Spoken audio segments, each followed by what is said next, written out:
out maxing, relaxing all cool and all shooting some ball outside of school with a couple of guys who were up to no good. Started making trouble in my neighborhood. I got in one little fight, but my mom got scared and said, "You're moving with your Nazi and uncle in Bel Air." People in the house, let's go. It's your boy JC. So pass that thing and watch me flex. Behind my back, you know what's next. Jam all in your face. What's up? Just feel the bass. Dropping, knocking down the room. Shaking, quaking, space to move. Don't you tell me to stop. You stick around and make it with your wild. Knowing beyond what you can die. Being people so versatile. Style, profile. I said, anyone you ain't gonna hit. Ooh, child. From the hunt you never have to run now. I think I'll never go to the mainland line. Looking about me, I'll do a foul. In the club, hard rock. Big up pretty girl, she on the job. Now stop when we get a spot. Booty with the weight like she on the fly. With a drink, I got to know. Tattoo, tattoo, cause I'm rock, rock. Half black, half white, diamond now. Gang of money, all the time. Yo, I'm running through these halls like Drano. I got that devilish blue rock and roll, no halo. We party rock.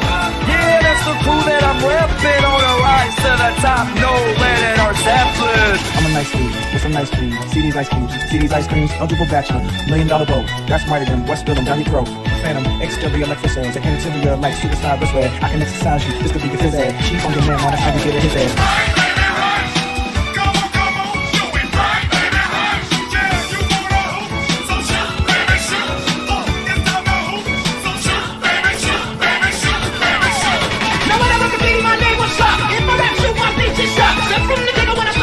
I'm all over Jack DJ era. If you try to knock me, you'll get right. I'll still fry you in my rock. You need to start shaking and your fingers pop like a bitch in the neck on Mr. Strop. Step up fast and be the first girl to make me throw this cash. We get money, don't be mad, I'll stop. Hate is bad, one more shot for us. Another round, please fill up a cup. Don't mess around, you just want to see. You're shaking up now, you want to leave. You're naked now. Tell me your name. Don't tell, that's dance all right. Just slide, pump that quick, just slide. So fun, she needs a top face. Big shot, run off your face. Jam on it, that's fun.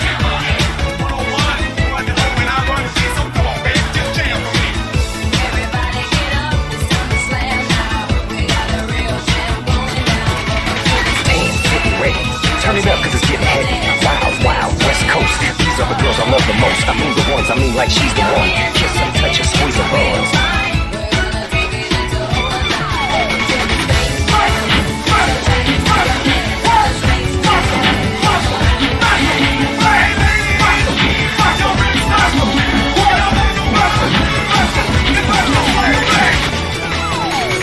I gotta testify, come up in the spot looking extra fly. For the day you die, you gon' touch the sky. You gon' touch the sky, baby girl, testify. Come up in the spot looking extra fly. For the day you die, you gon' touch the sky. Feeling norm, Korean 나는 norm. Baby, baby, 나는 more 좀 아는 norm. Feeling norm, Korean 나는 norm. Baby, baby, 나는 more 좀 아는 you know what I'm saying? Come on, everybody say da da da da da. Come on, let me hear you say hey. Come on, everybody da da da da da. Got the room on and the boys shine down and a little bit of the got going on. Mario C like to keep it clean. Gonna shine like day some beam. Keep on running cause that's my dream. Hit more deeper, stick it to theme. Yeah, when it comes to envy, you always green. Jealous of the rhyme and the rhyme routine. Another dimension, new galaxy. Intergalactic legacy.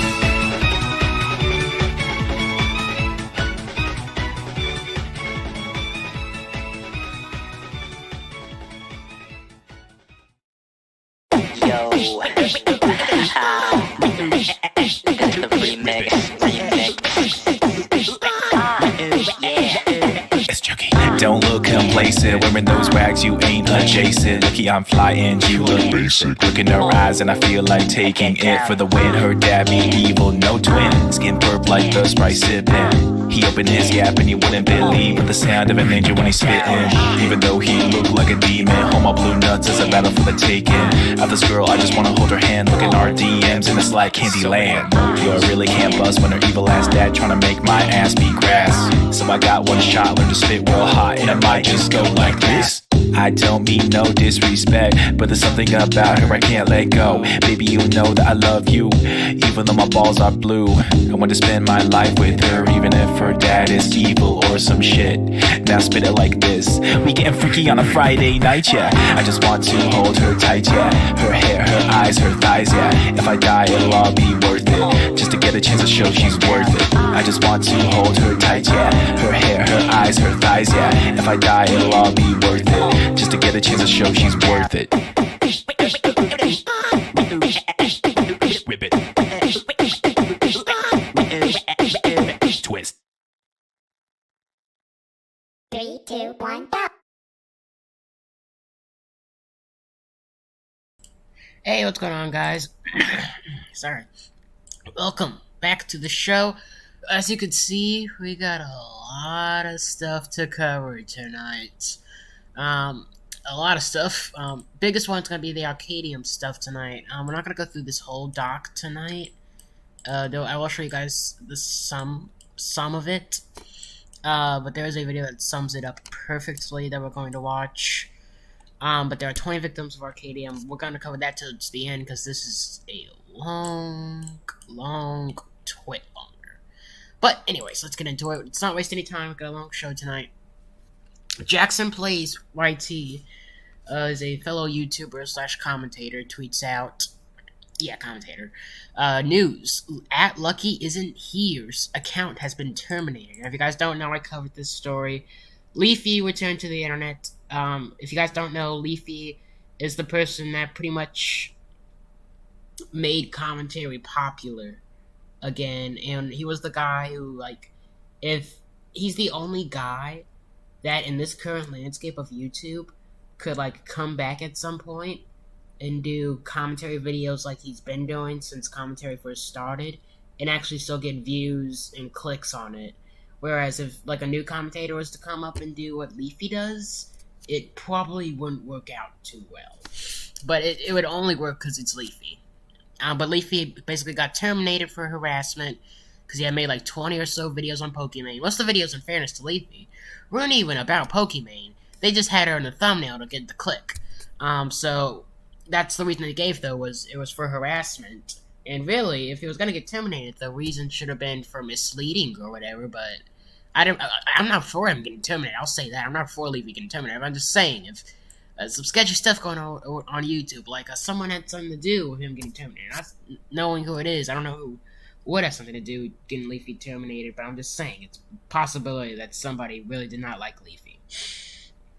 But it basically tweets out news, Leafy's channel has been terminated. So Leafy went into this persona as Lucky instead of Leafy is here. And so he went put on his about channel that this is not Leafy, I'm Lucky. And, YouTube just didn't buy it, I guess. And they were like, yeah, no, dude, you're Leafy. And Jackson continues by saying, both commentary and archive channels are going to have a field trip with this one. It is also known why Leafy's channel is terminated, as the channel had no strikes, and going to the video URLs, they don't give a reason why they were taken down. And kind of disagree with this take. I mean, are we having a field day? I wouldn't say a field day, but ban invasion. It's not like the channel doesn't have to have a strike. If the person who made the channel was terminated before on YouTube, they can't come back to YouTube. So if YouTube assumed this was Leafy, even though, like, obviously they're lucky, they're not Leafy, they're lucky, right?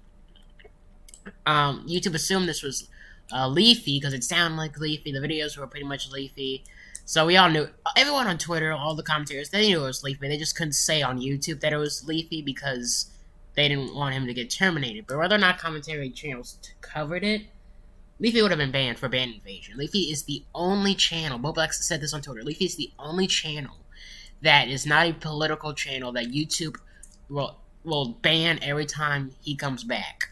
And, like, you have a link to Leafy's channel here. This account has been terminated for violating YouTube's community guidelines. Leafy was also banned off of Twitter and came back, I guess, as Lucky as well. And, hasn't spoke about it since their video. They only made one video, and it was titled H3H3 Productions. But there you have it. Leafy has been terminated, and there is our first two topics of the night done. CopperCab!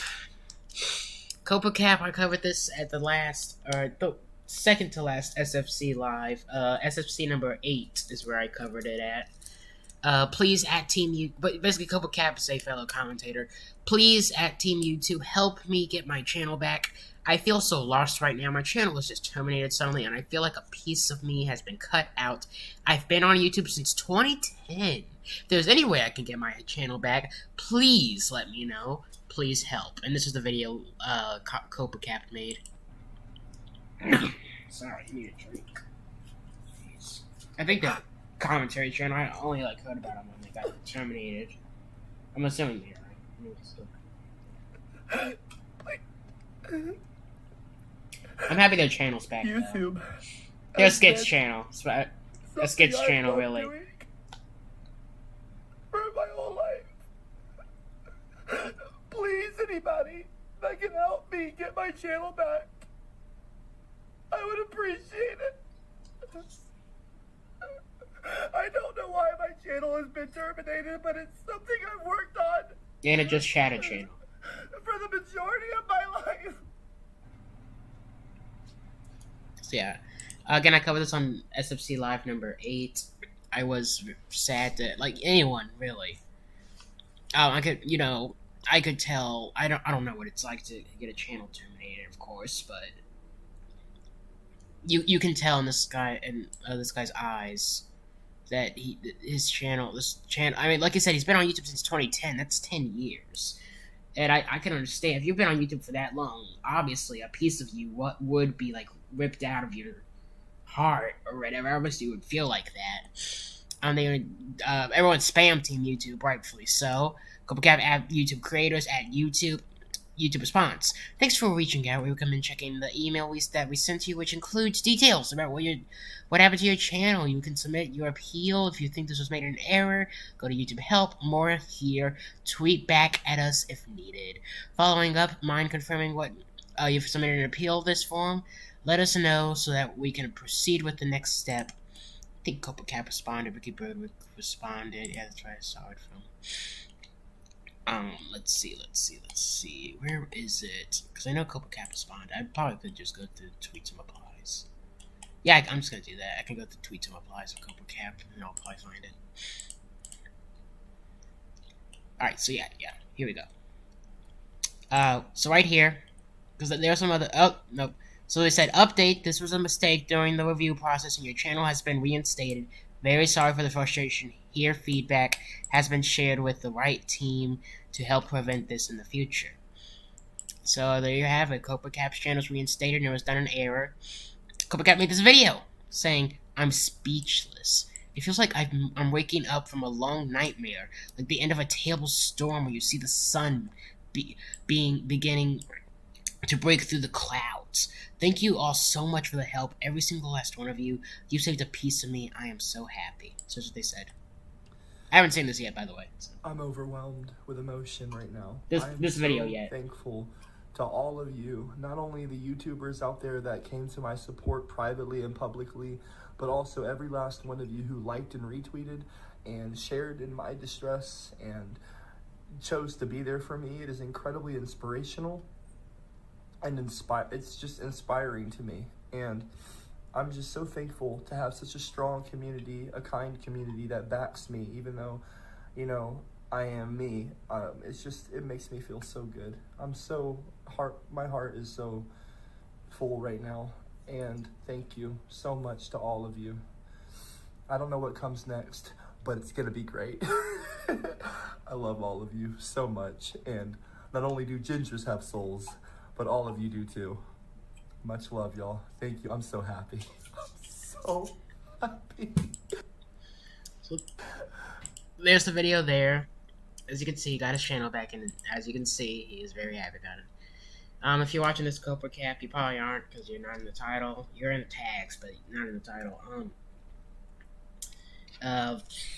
Godspeed, man. Hope your channel gets more subscribers than you deserve. Or not deserve. No, not that. I'm sorry, I'm not good at speeches. But I wish you the best luck on YouTube. You've been on here for 10 years. You'll be here before most YouTubers. I can tell you a skits channel. There aren't many of those around on YouTube, so Godspeed, Alright, next topic today. I wanted to cover Storyfire, because Optimus made a tweet today that pretty much sums up Storyfire's whole little thing. Optimus, if you guys don't know, he was a real Storyfire supporter. Does this have to do? No. He made a video when Storyfire announced the shutdown called Rest in Peace Storyfire, RIP, support my future content, get exclusive perks, yada yada. And there's the thumbnail right here. Rest in peace, Storyfire. So Optimus was a huge Storyfire supporter. Actually, I think we can go to Storyfire now and see how much they've uploaded there. Optimus. Yep, we can go.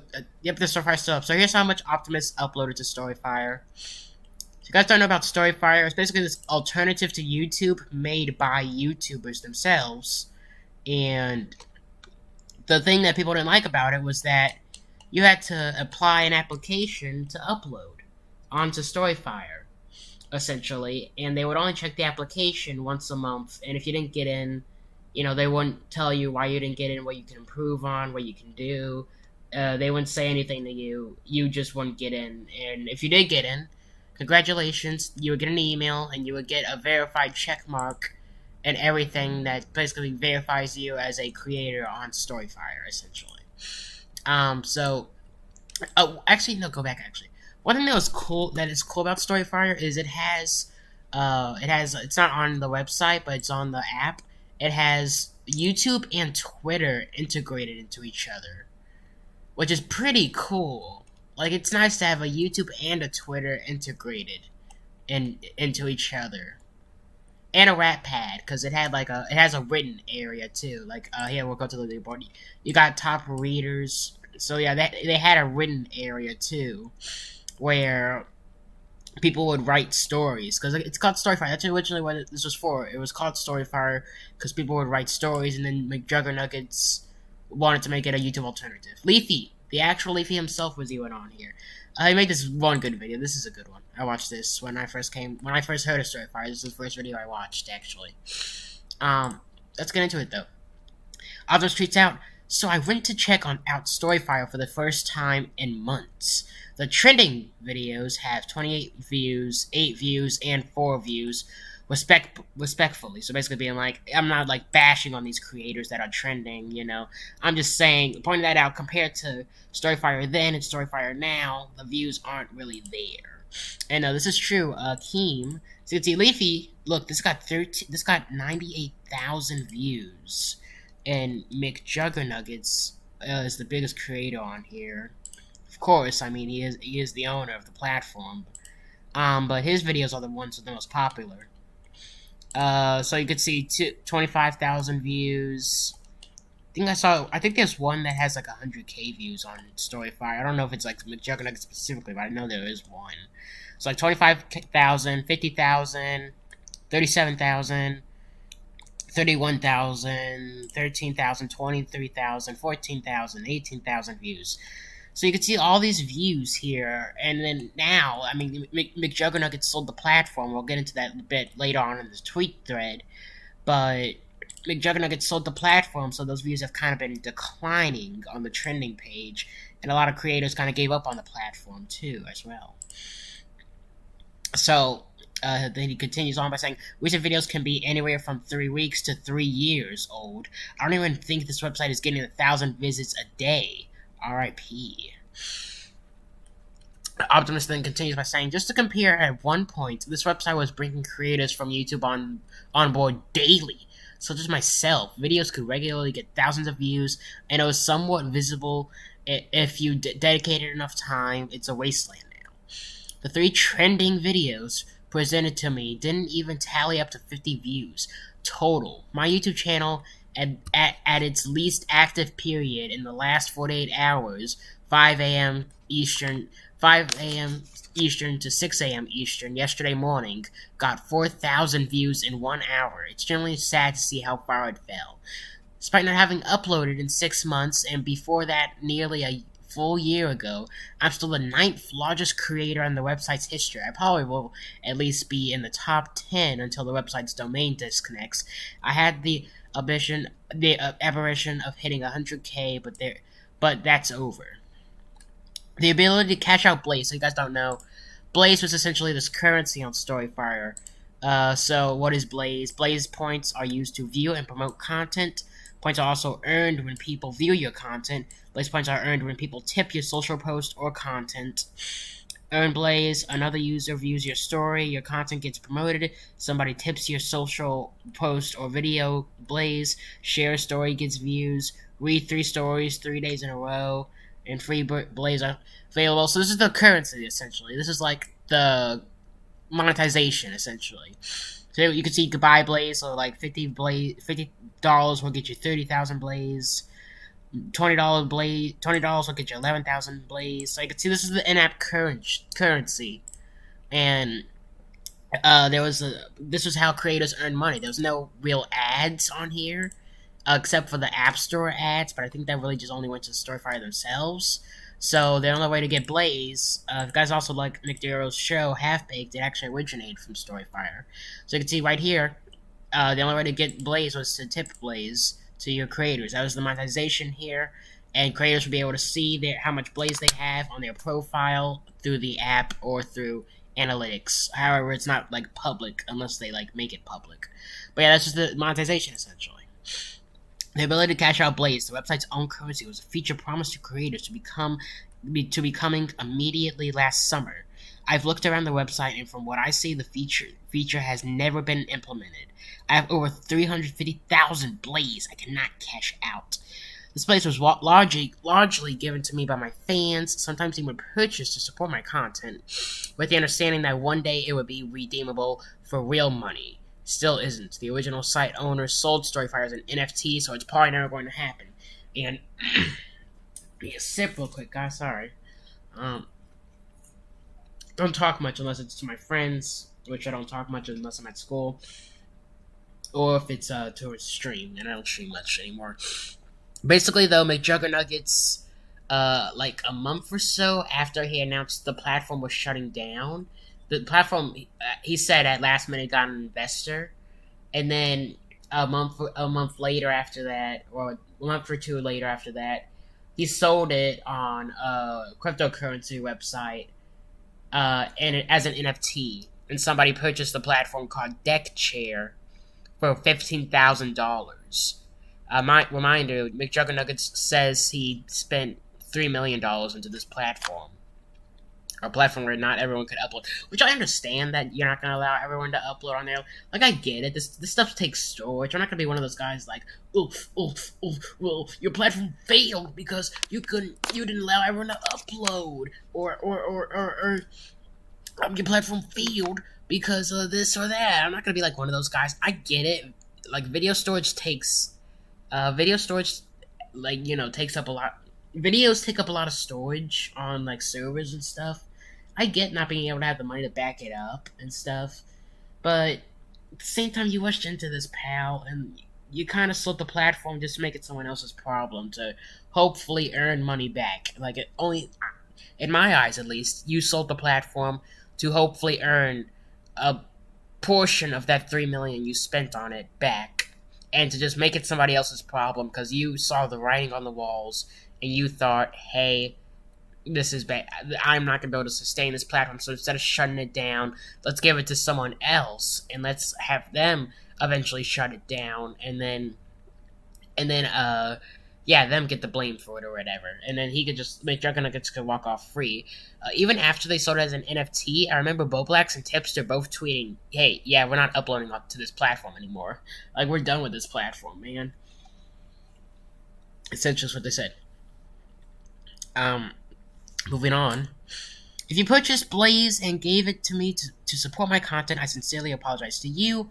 I wish I would have known this is how it would have gone, but your money is essentially sitting in a wallet on an account that can't be cashed for a site probably 50 people actively use. True. Dang, Optimus kind of roasted there. This whole thread's a roast, pretty much, but still, like, jeez, dude. Alright. This is some quick mental math from the purchasing price of Blaze on the website. 350,000 Blaze was worth roughly anywhere from $500 to $600. That won't break the bank for me. That money's probably spent giving to me that I can't actually redeem, and that POs me off. POs me for them. Makes me mad, pretty much. From my understanding of this, over $3 million was invested into Storyfire to develop and promote it, and it was sold as an NFT for around $15,000 to an anonymous bidder. Not only does this not make sense as a business move, it's downright pitiful if the anonymous guy isn't the owner. The Blaze Cash Out feature was promised forever ago, and the last update about Blaze given by Storyfire, the official account, was this tweet, a giveaway for currently useless currency on a dead platform. Storyfire tweets out on August 31st, so McJuggernuggets just announced a 3 million Blaze giveaway on Storyfire if the company is not transferred by the end of the week. Because, essentially, McJuggernuggets is still the owner of Storyfire currently, and he keeps saying on Storyfire, oh, don't worry guys, I'm trying to get it transferred, but new stuff keeps coming up, don't worry, this is going to get transferred, we're going to make this deal happen, we're going to make this deal get finished with, and we're going to keep the fire alive, you know? Alright, Optimus continues by saying, not to mention the fact that the amount of suspiciousness adds up to just about the amount of blaze that the creator of the platform McJuggernuggets has earned through the platform. It doesn't 100% mean anything, but it's suspicious as heck for sure. Why would this random giveaway Why would this random giveaway total nearly the full amount of blaze that the creator of the website has made off the platform, especially considering this Blaze Cash Out feature is supposedly still in the pipeline somewhere? Does this suggest it just isn't coming? So essentially, like you could see, because yeah, on the leaderboard, it's there still. You have top blazers, so pretty much how much blaze someone has, and you got McJuggernuggets, the owner of the platform, who has currently, as the streaming this video, 3,116,476 earned total blaze, and they're doing a giveaway for 3 million blaze, so they'll only have 100k blaze left, 116k. Anyways. It's a lot of unanswered questions, and I guarantee we won't be getting answers. This website is dead, details are shady, and stuff looks just downright sad. You got Brett here, a fan of Optimus, I can only assume. I remember when you hyped this app up. At one point, it was worth hyping up, unfortunately. I remember Bo Blacks and Nick Diorio, John Swan, they were all on this. They all did a stream on Storyfire. Augie has a stream too, I believe. He did a video called The Rise of Storyfire on his show, Augie After Hours, so you got it right here, Rise of Storyfire, right there in the title. Bo Blacks did a stream on his main, even. His main doesn't do a lot of streams on the main, unless it's like a special occasion. So here you go, you got Goodbye Storyfire, and then you have, it's somewhere, I know it's in here. Because I watched it, I saw this place, I was like, oh, you talked about the Storyfire one of this? I kind of want to watch that. Because I thought it was like kind of hilarious, because it was like, you hyped up Storyfire, and then, and don't get me wrong, like when I first saw Storyfire, I was like, oh, this is cool. There's Twitter, there's writing, and I like writing, so this is cool. This is gonna get big. And then it's like, well, so here you go. Streamed July 13, 2020. A Bloodback stream titled "Storyfire is the best new platform for creators," and I agree. At the time, it was, because it had Twitter. It was like they were trying for the platform. Like Odyssey and BitChute are literally copy and paste of YouTube, pretty much. You know, just like one platform has a bigger user base than the other. YouTube has a bigger platform or user base than the other. But yeah, Nick Diorio was in the stream. Donald J. Trump. Dude, so listen. Have Donald J. Trump on here. Let me follow that. Do you think they'll give Donald the username if he applies? Maybe. It's Aiden. Here, sir. He came here from Bo Black. Oh my god. I had a Storyfire account too. I'm pretty sure you can cash. But yeah, Nick Diorio was in the stream and John Swan was in the stream. And yeah, I have a Storyfire on channel. I think it was called the Creator Channel or some stuff like that. Don't remember. I haven't like used. Wait, why did it just? The Creator Channel. Yep, here it is. It's my account. Here you'll find many videos about the content about or for content creators. So it's gonna be like educational, like how to like grow your channel stuff videos. This is my account though on Storyfire, so if you want to follow me on Storyfire, go ahead. But yeah, so many creators hyped up this platform, and now, like, the writing, it could not be more clearer. Anyways, NFTs! I hate them! Yeah, I haven't spoken on NFTs in the past on stream before, or I don't even think like Twitter. But I hate them. You guys don't know the video Charlie Bit My Finger. It was a popular video, a historical video, a video that I would say changed the internet and YouTube forever, right? It got sold as an NFT. Charlie bit me. Ow! This is the video. Charlie! Released in 2006, I believe? 7. Charlie! That really hurt! It says here, the viral video Charlie Bit My Finger video was captured people's hearts in 2007 was sold as an NFT or a non-fungible token for $700,000. I could watch it like 20 times in a row. Yesterday was the 14th anniversary of the uploading of this famous viral video, which has been viewed almost 1 billion times with a B, 1 billion times. But guess what? It is officially off the internet after being auctioned off overnight. The creators of the video deleted the video. The original video. As a non-fungible token or an NFT. The video, listen to this, sold for $760,999. Wow. Now the kids from that classic, you do it better than I do. Charlie bit my finger. Charlie, it hurt. Okay, they're all grown up. I can't wait to meet this, them. okay? All right, so joining us live right now is Charlie. Charlie is 15, his brother Harry is 17, and Dad Howard, we don't need to know your age. Let's talk about your kids. We're now making history with that video. How you guys doing this morning?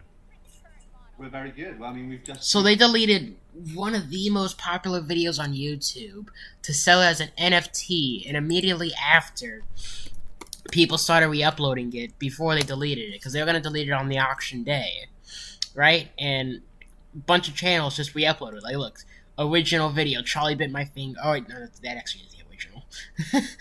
That actually is the original. Here. When Critical I graduated college, summed it up I got best. myself a special gift, a little treat. I decided to splurge a bit to celebrate. I got myself a $200 pocket trumpet. I don't know why I did this. I don't know what fucking musical demon possessed me that day, but it seemed like a good deal at the time, so I paid $200 for a pocket trumpet that I've never been able to play. I couldn't play it then, I can't play it now, and I've never had any interest in playing the trumpet, but... That's essentially what an NFT is. Like, yeah, that's essentially what it is. On that particular day, I spent $200 on that piece of shit. And to this day, I believe it is the biggest waste of money of my life. It is the worst purchase I've ever made. And that feeling has to be how people that buy NFTs feel every day. Right? Just concentrated embarrassment and a pit in your stomach remembering that you wasted so much money on absolutely nothing. That is the slogan. So you could have of taken a NFTs. screenshot For of. those of you that don't know what NFTs are, they're literal nothing burgers that you pay True. money for in the form of crypto. So you'll buy like Ethereum and you'll trade it for a GIF. Or a Yeah, let me find an NFT For example, site, this selling very site. I'm not popular promoting one on Disaster YouTube. Girl, which I'm sure every single one of you watching this has seen, was recently auctioned as an NFT and sold for $470,000. The beauty of NFTs OpenSea is was where the literally everyone Storyfire already NFT was owns them, sold. I can but tell you the that difference much. is when you buy the NFT version of it, it gives you a little authenticated chain in the blockchain that lets everyone know that you're a fucking idiot. It basically just stamps it to let everyone know that. So yeah, this is what an NFT is essentially, and he's right. When you buy an NFT, it literally gives you a stamp and a blockchain. Because when you create an account for NFTs with Ethereum and stuff, so that's the currency for NFTs is Ethereum. Whatever like Ethereum and Bitcoin. So I'm not promoting this stuff again, YouTube. If you're gonna get into NFTs, that's your financial business, man. I got no business into that. You want to waste money on NFTs? Go ahead. I'm not doing that. But essentially. Like say for instance, like the Charlie Bit My Finger thing, that person gets a stamp in the Bitcoin or Ethereum or whatever currency they paid in blockchain that says they own Charlie Bit My Finger. That's right, they own a YouTube video that somebody literally re-uploaded, like not even minutes before they delete. Not not even like minutes before, like when they announced it, somebody immediately re-uploaded it. But you're dumb. Excuse me. Somebody literally re-uploaded. So yeah, congratulations, pal. You own Charlie Bit My Finger for $700,000. Congratulations. A video that was already public, mind you. A video that many people re-uploaded. A video that you could have went to a YouTube downloader to and downloaded the original video. Congratulations, pal. You own it. What are you going to do about it?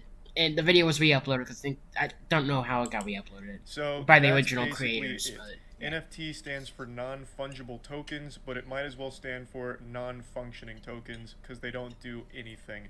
It's actual true. fucking nothingness. You are paying for the idea of something in most cases, and it's full of scams. A lot of people have just stolen artists' works and auctioned them as NFTs and made thousands off. Yeah, let's go to OpenSea. Fucking Logan Paul was auctioning clips of his Pokemon Let me hide my screen for a second, though, guys. for NFTs, and they were selling for like $13,000. Sometimes, like, websites will just pull up my email 30-second to clips have of me him sign opening up. packs were selling for $13,000.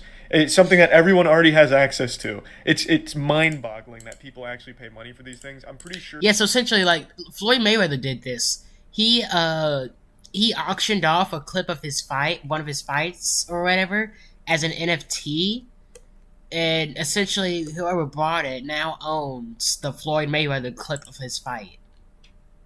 Congratulations, pal. A fight that was already public, you own. Congratulations. It's like this. You see this right here? This is all I'm getting. This is literally all I'm getting. Look. Literally, this is literally all you're getting. You're not getting anything. You're not getting like some special gift. You're not getting like a code. You're not getting the comic book. You're literally just getting this picture right here that I just saved to my device. As simple as that. Congratulations, whoever buys this for $57,000. Does that say a million actually? No, it says 57,000. Whoever buys this NFT for $57,000 will own this beautiful masterpiece. It is good art, I'll say that. But whoever buys this for $57,000 will own it. They will own a picture that I can just go to save images to or take a screenshot of on my iPad and just have it stored to my device. Congratulations. You won't own the IP, so if this Punks is an IP, you're not gonna own the IP, pal. Don't get hyped. So be like, I'm gonna own the Punks IP. You're not gonna own the IP, pal. You're just gonna own this artwork of the first comic book of Punks. Whatever that franchise is. That's what an NFT is, guys. That's what it is. So, what does that have to do? Well, an NFT art gallery opened, or launched, or is launching this Sunday in Hong Kong by Start Art Gallery. So, as you can see, it's right here.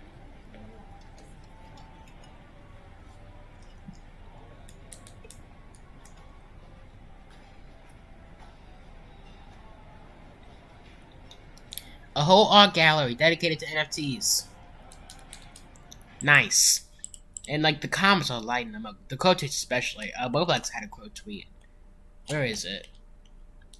Can I not find it? Come on, Boblex had a good quote tweet. Pretty based quote tweet, I should say. I can't do that. Open. He said... No, not there either. NFT art is garbage, which... Yeah, kinda. I mean, like, the pixel stuff, I can do that, to be honest. That is kinda cool, or whatever. I like that pickle, it's a nice little art. But it kinda is garbage. You know, a whole art gallery dedicated to this stuff. Like a physical art gallery that I could walk into? No. A digital art gallery? Maybe. But yeah. Like, a whole art gallery dedicated to NFTs, stuff that I can literally just, like, save to my device and just pretty much own it that way. Like, it's one thing if an NFT is something that you own an IP for. So, like, for instance, Storyfire. If you buy Storyfire as an NFT, and if you buy it as an NFT and you own it, and you own the franchise, you own anything branded as Storyfire, you own anything that's, like, has Storyfire, something to do with Storyfire.com, anything like that. That's something different. If that was what an NFT was, I would actually be for that. However, it would be for, like, richer people, obviously. It wouldn't be for me. It would be for, like, way richer people, like Bill Gates or something. Not, I mean, kind of like middle class witch. Like, not like middle class, I mean like middle class witch, like on the chain of Jeff Bezos to Bill Gates, pretty much. Like, for people like that, not like just regular people like me, who don't have any money to like buy an NFT. Like, an NFT was something like that, I would be fine with that. I would think that was cool. Like, later on, if I start a business or something, like, I could buy a franchise, or I could buy an IP, I could buy a website domain. I think this is cool. Like, actual people that own this stuff can sell me their IPs or websites or codes or games. Like, say, for instance, if Capcom wanted to sell the Resident Evil franchise for $3 million, I would think that's cool, that I could own the Resident Evil franchise. Obviously, I wouldn't want it to be owned by just anybody with money. I would want it to be owned by people who want to, like, take the business to the next level or whatever, but I would think that's cool, but an NFT just isn't that. And as I just mentioned Capcom, we got something hilarious here. So, Resident Evil's making a movie, guys. The movie's coming out a day before Thanksgiving. If you guys don't know already, I don't like stream Resident Evil that much, but I am a huge Resident Evil fan. I own Resident Evil 2 Remake, Resident Evil 3 Remake, Resident Evil 7 Remake. I got the Resistance thing, which is just a bunch of cool, like, little skins here, costumes. I got Resident Evil R-Reverse, which came with Resident Evil 8, aka Village. So I really love the Resident Evil franchise. I have played, like, all these games. So, like, here, Steam says Resident Evil 2, 17 hours. Resident Evil 8, 4 hours. Resident Evil 3, 4 hours also. Village, I've played on Xbox on Game Pass, because I own it on Game Pass.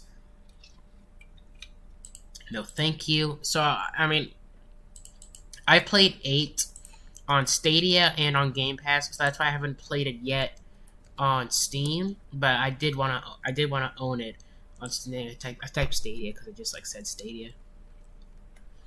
But yeah, I own it with Game Pass, and I also own it with my own money because Microsoft gifted me $10 for being a Game Pass member for like 3 months.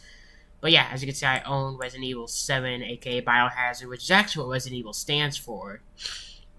Or, not what, it's actually what Resident Evil in Japan is called Biohazard instead of Resident Evil. So essentially, this game is called, in Japan, Biohazard 7, not Resident Evil 7 Biohazard. So I thought that was kind of a cool little detail there. But yeah, I'm a huge Resident Evil fan, and oops, wrong tab. I don't need that tab anymore. These what is this, dude? Like, this is Leon and Claire. This kind of looks like a wig. No offense to the guy, the actor, if it's not, but this looks like a wig.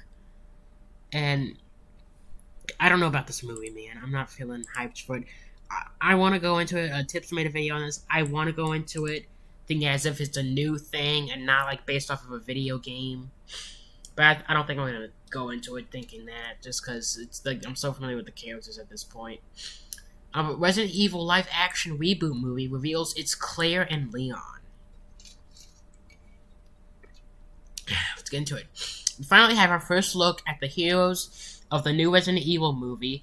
The new teaser images for Resident Evil Welcome to Raccoon City show off Claire and Chris Redfield, Leon S. Kennedy, Jill Valentine, Albert Wesker, along with other characters from the series, or what's left of her.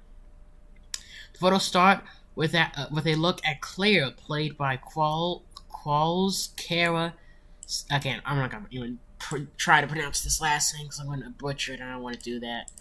And Leon again, I'm going to butcher that, as they venture into Raccoon City around the beginning of the zombie outbreak. Another photo features Chris Redfield, who was in, I think it was Resident Evil 0 or 1, one of the two. I think it was 1, yeah. Is what this photo is like, kind of iconic. It's not like the exact photo, but you know what I mean. As they venture into Raccoon City, the beginning of the zombie outbreak, another photo features Chris Redfield, Albert Wesker, Jill Valentine, and Brad Vickers, all heavily armed, moving through the creepy Spencer mansion. The final teaser image of Lisa Trevor, a character from the games who was one of Umbrella's most gruesome test subjects and seems to occupy a similar creepy space in the movie. Welcome to Raccoon City is directed by Johnson Roberts, 47 Meters Down, who said in an interview with IGN the new Resident Evil movie's structure is heavily inspired by Assault on Precinct 13, the 1976 John Carpenter movie, where a ragtag group defends a police station from a mysterious gang. This makes a lot of sense considering that Roberts also said that the recent Resident Evil 2 remake, which also heavily features a police station under siege, is one of the biggest influences for the movie. And here you got a scene of, I think, the monsters they were just talking about. Yeah, I don't know about the monsters, man. I don't know about the costumes in general, man. It's just like the way they made the set photos, but this looks like, no offense, like if this was a YouTuber movie, this would look great. Like, look at this. Like, you got all this whole setting, the lighting is great. Like, if this was made by YouTubers, I would be impressed. But this is made by an actual studio, by apparently Sony Pictures, it says right here. And it just for a studio, an actual movie studio, this does not look good. And I like Resident Evil. You guys just saw my Resident Evil library there. Anyways, let's continue. The movie itself will be based on the first 2 Resident Evil games. It will be set in Raccoon City, hence the name Welcome to Raccoon City, according to Roberts. It will also have nothing to do with the previous Resident Evil movies and will instead take more inspiration from the games. And I didn't watch the original movies, but I judged them by their trailer, and I gotta say, it's not looking likely like I'll watch them. Will instead take more inspiration from the games, going for the more outright horror than sci-fi action. Roberts also said he wants to do more than put the games directly on screen, and that is what was important for the movie to stand on its own while still being faithful to the source material. Resident Evil Welcome to Raccoon City is set to be released in theaters on November 24th and only in theaters. So what are my thoughts on this?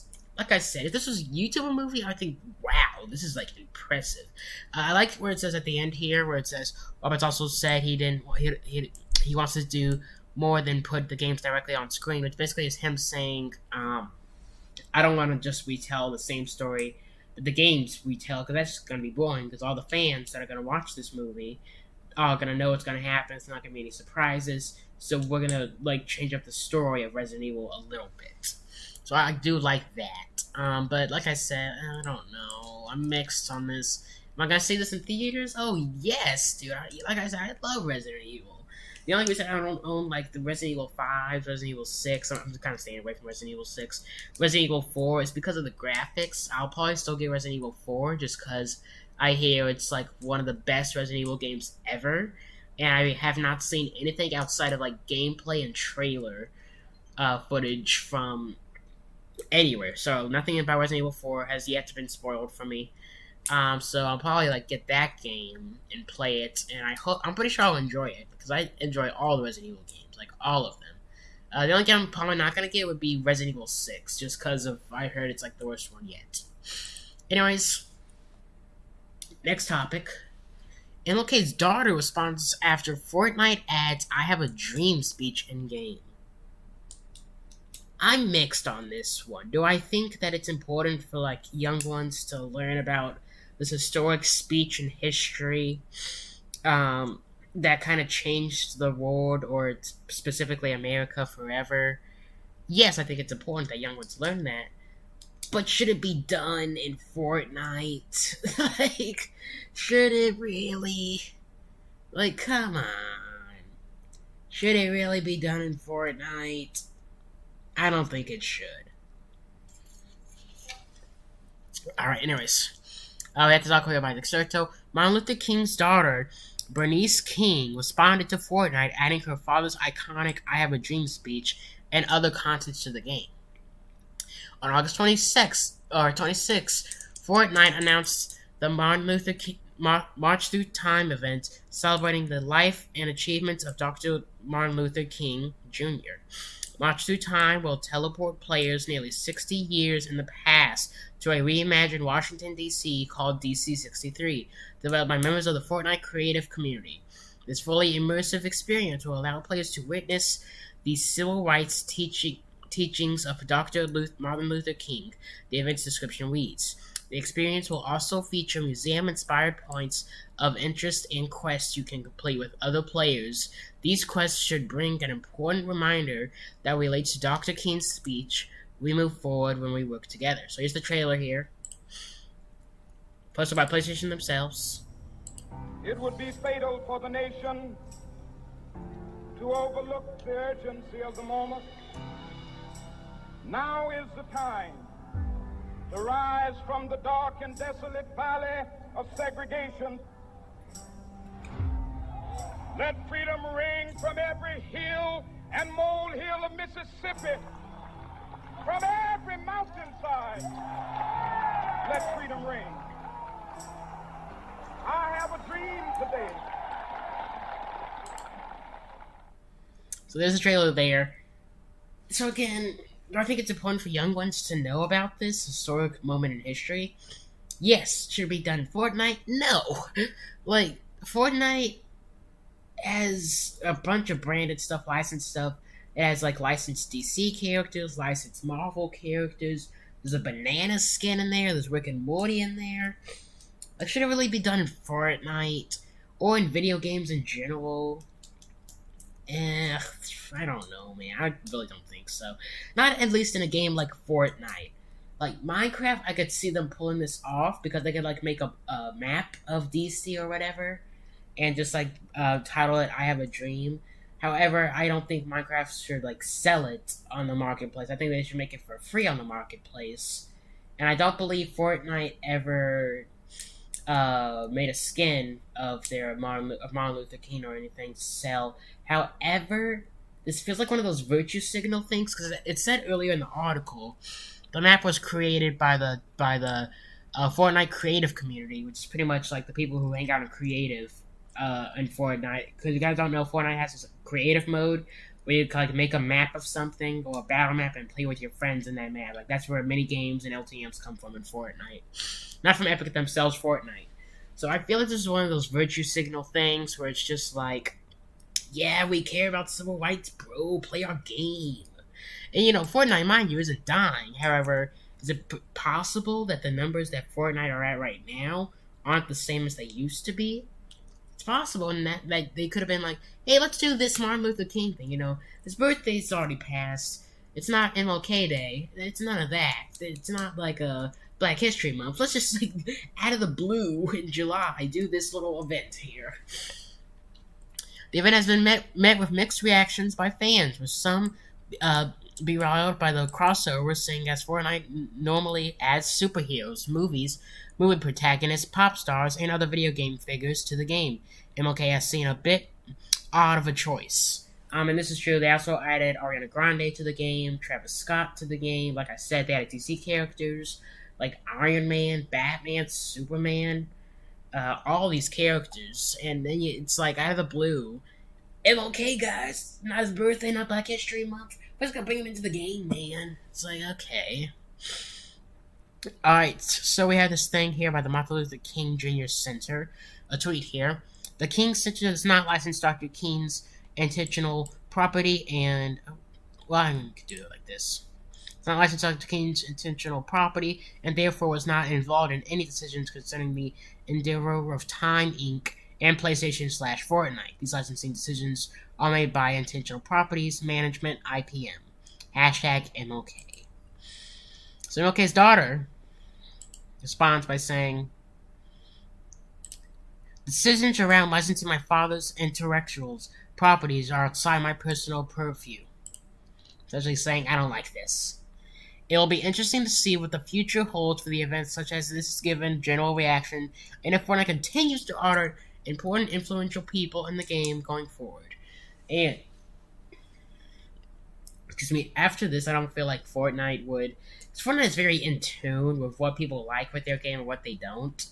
Epic is really in tune with that, I mean.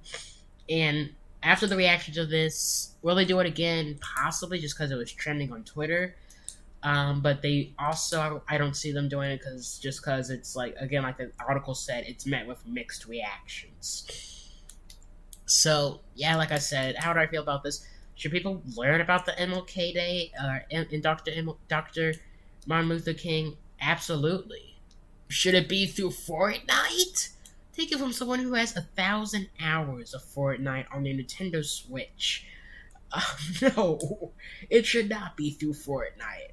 There have been times, like I said, my Switch profile, it's not public. I'm sure on Twitter or something, but I have over 1,000 hours of gameplay of me playing Fortnite on my Switch. It's the #1 game I play on there. My most played game on there, I should say. Like, I know Fortnite. I'm not new to Fortnite. I know the just, okay?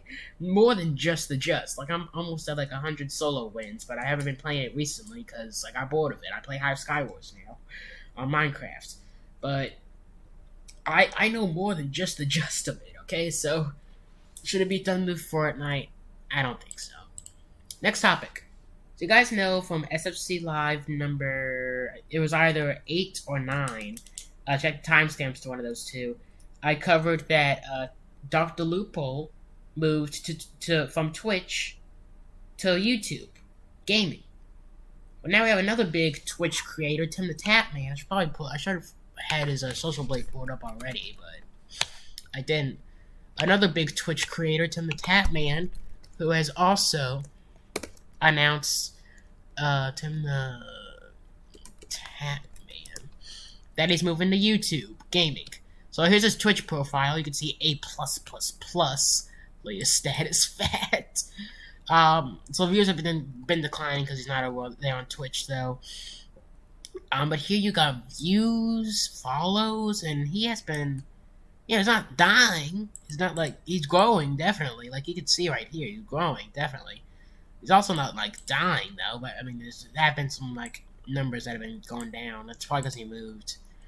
But yeah, so TimTheTatMan is a huge Twitch creator, and YouTube Gaming snapped him up and stole him from Twitch. So here's a video Tim made called TimTheTatMan's Future on YouTube. Good morning! Good evening, Kevin. It's always a pleasure. Good afternoon. We got an exciting one for you today. It's good. I take a break from my vocals. You might have seen my announcement throat, video. I'm Sorry about I have choir at school. On YouTube Gaming. If you haven't and you're watching this, I highly recommend you go watch that video first, then come back to this one. I want to say at the front of this video, thank you so much for all the positive comments, all the love. I appreciate you all, Tatman Army. I cannot do this without you, and I thank y'all so much for all the support. Now, there might be a question mark for a lot of people. That question mark might be, well, what is the future going to look like on YouTube? And how are videos going to work? How are uploads going to work? That's what this video right here is for. There's going to be a little bit of a shift as far as where content is going to be on my YouTube channel. So I need you all to pay a lot of attention to what I'm about to tell you. Now, obviously, before I was doing YouTube at all, I was a streamer. So that is kind of my origin. That's what I feel very comfortable in. What we are going to do, this main channel, that is youtube.com/TimTheTatMan, rather than having specific edited videos, this is where my streams are going to live. After talking to a lot of different YouTubers and talking to some people that stream and also try to upload on the same YouTube channel, I want to try something a little bit different right out the gate. Instead of those 10 to 15 minute edited down videos that were originally on this channel, this is where all of my streams are going to live forever. I know that there are a lot of people that love to watch the past broadcast. Straight on the cover after this story, guys. That just came up. Now that I'm on YouTube, that instead of just having came up videos on my on feed. this channel, On cover I'm that. specifically and only gonna have VODs from my streams. After I talked to a couple people on YouTube, So I'm not gonna watch the full video, but as you can see, TimTheTatMan moved to Twitch or YouTube. Excuse me. I'm happy for him, dude. You get that bag, man. You get that hustle, and also YouTube is giving Dr. Loophole, TimTheTatMan, who else is this? Courage JD, Valkyrie, a stable income to stream whenever they feel like it. And not, because you have to remember, you can upload on Twitch, but no one does. One, because it doesn't really get views, because Twitch doesn't, have an algorithm for uploads. Two, if you don't stream for, 10 hours a day, 7 days a week on Twitch, and you're actually trying to grind it and do it for a job, do Twitch for an actual living, you're gonna be left in the dust, dude. You're not gonna grow at all.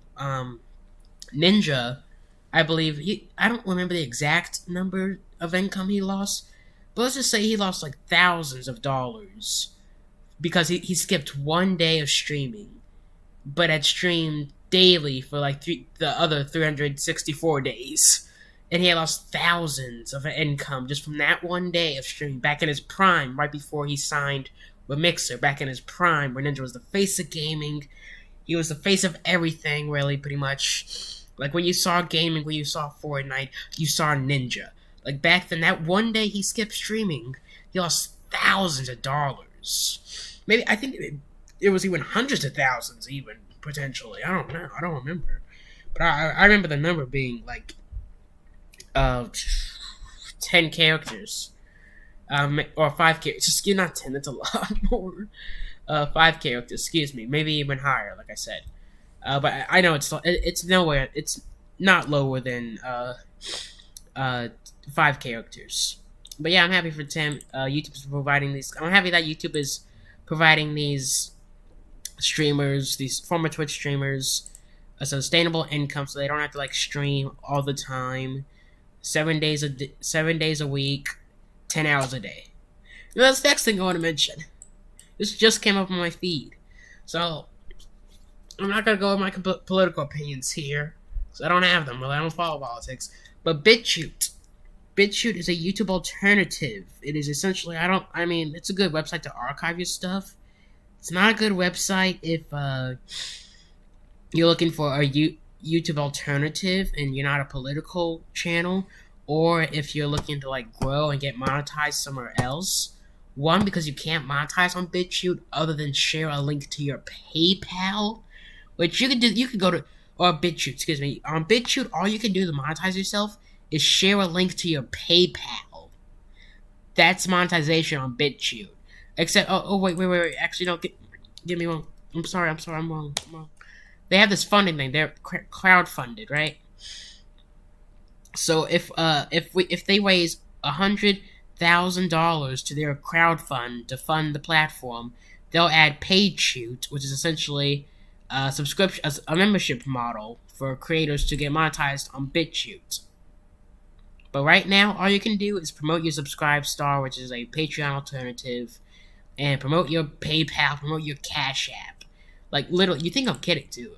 Salty Cracker, he's a political guy on here. He's like one of the top guys. Big cheese. Big boss. Look, this is literally monetization. Like, look, YouTube, Twitter, website. This is literally the monetization. Or does it not have his PayPal link? He doesn't. Well, that's literally the monetization. It's that little bar right there. So, like, here, we're not going to watch any of these videos. Please don't buy the video. Instagram, Gap, website. Here it is. Tip up or pledge. This is going to send me to PayPal. So, look, see? It's going to send me to Subscribe Star, BitHacker, or PayPal. I can do that. Like, dude, might as well stick on YouTube. You'll get more, because that's probably where your main audience is. It's probably where they'll support you more. BitChute makes this tweet and says, Jen Pelosi uses BitChute. And you'll see why this is funny in a minute. To address the global pandemic. Did she just say pandemic? She said pandemic. To address the global pandemic. Did she just say pandemic? I don't know how that's like saying that she uses BitChute. But they're saying Jen Pelosi, I believe, who is the Secretary of State for Biden, I believe, current President Biden, Joe Biden, saying she uses BitChute. Take a look at the homepage on BitChute here. Alright, let's see. Lord Trump touches Kamala Harris over Afghanistan. Trump played the media. This day in history, Democrats, I'm not going to say that because YouTube's going to probably flag me for saying Democrats do this because YouTube is very strict about that. 4 former slaves and 5 Republicans at Clinton. Vaccine causes blank reported as unvaccinated. So, BitChute, you're not in tune with your audience. Like, these are not people you want to say Jen Pelosi uses BitChute to. I'm not saying my political opinions, but I'm just saying, like, this is clearly right now, at the state where it's at, clearly a conservative site right now. Like, this is not the site. This is not the way to promote your platform, to be like, hey guys, Jen Pelosi uses our platform. Like, no, dude. No, one good look at your homepage, and I can immediately, off the bat, tell that more than half, probably 90% of your whole entire population, or whatever, on BitChute, hates Jen Pelosi. I can tell, just based off the homepage alone, that your population hates Jen Pelosi.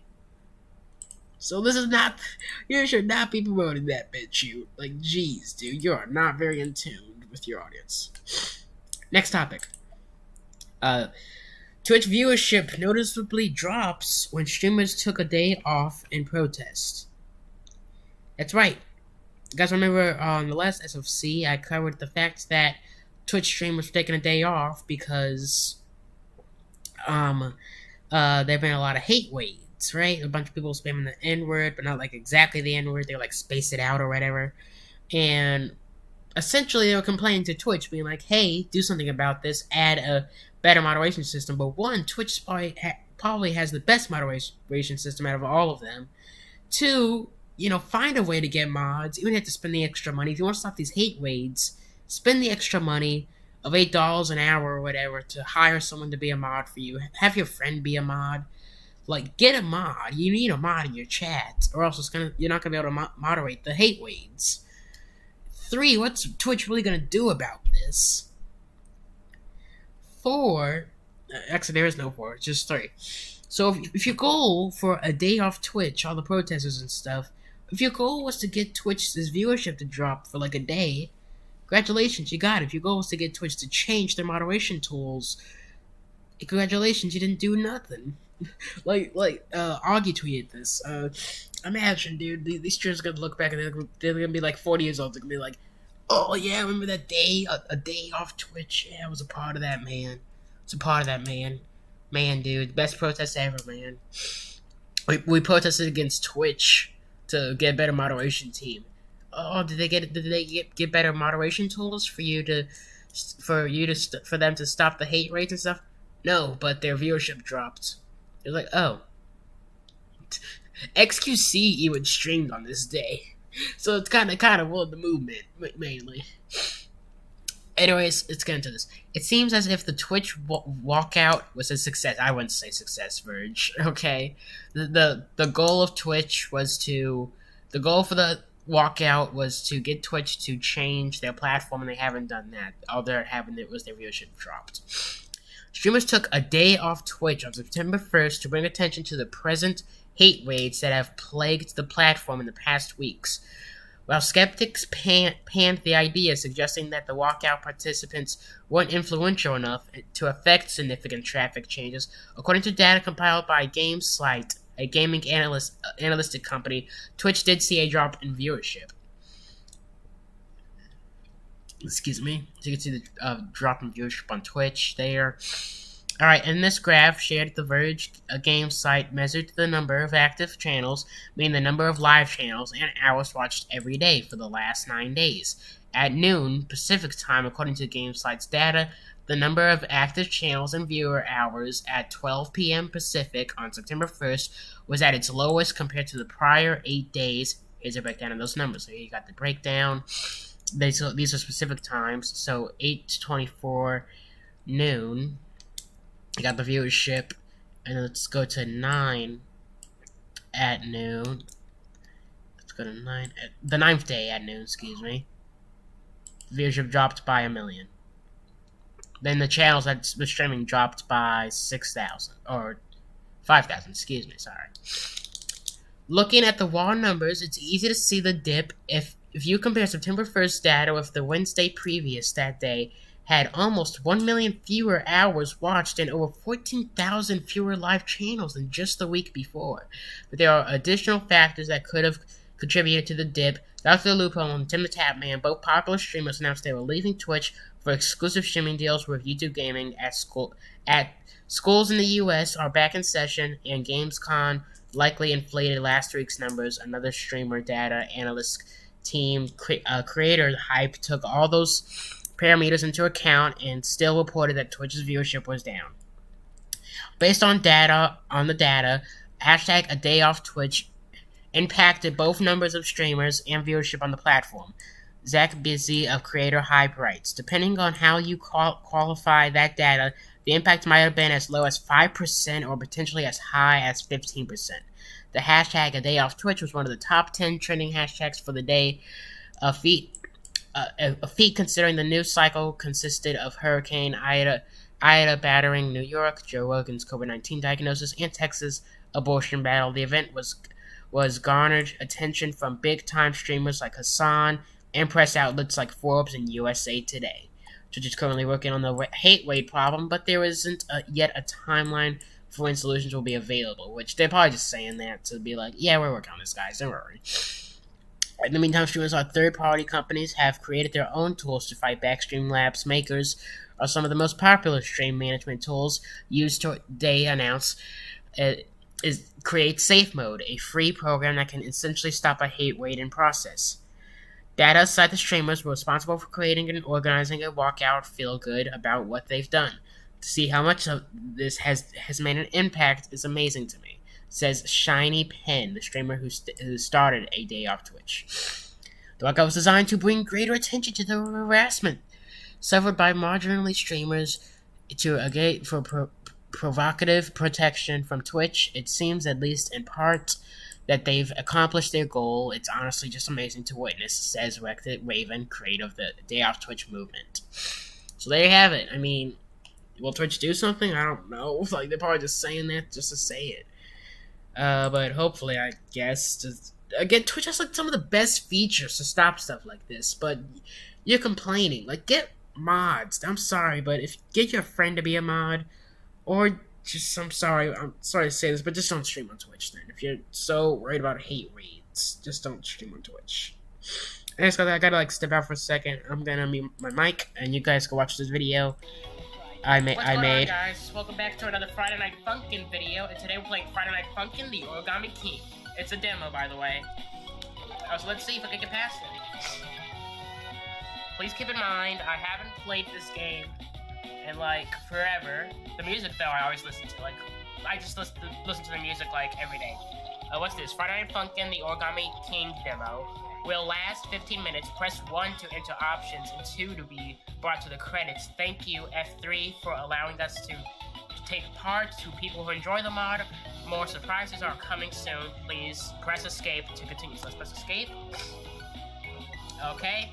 So this is the free play part. I like the background, I gotta say. Okay, let's do this one, I guess. I like the background though, I gotta say. That's like a little good background. Little Goombas. Oh, one Goomba, really. Music's good too. I don't know if this is like official Mario music or if it's like custom made, but if it's custom made, it's really good. Like, Nintendo needs to license this.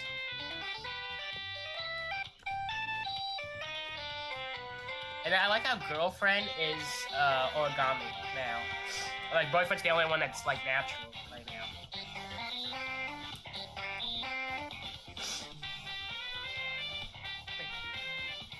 Nice.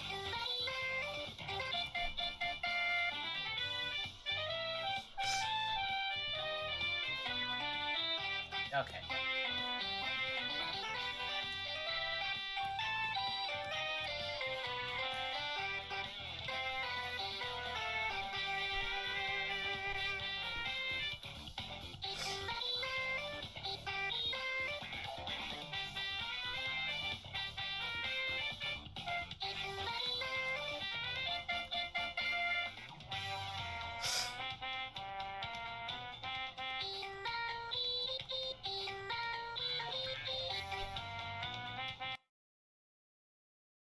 Alrighty guys, I'm back. If you guys want to see the full video, go to my channel, or you're kind of part already here.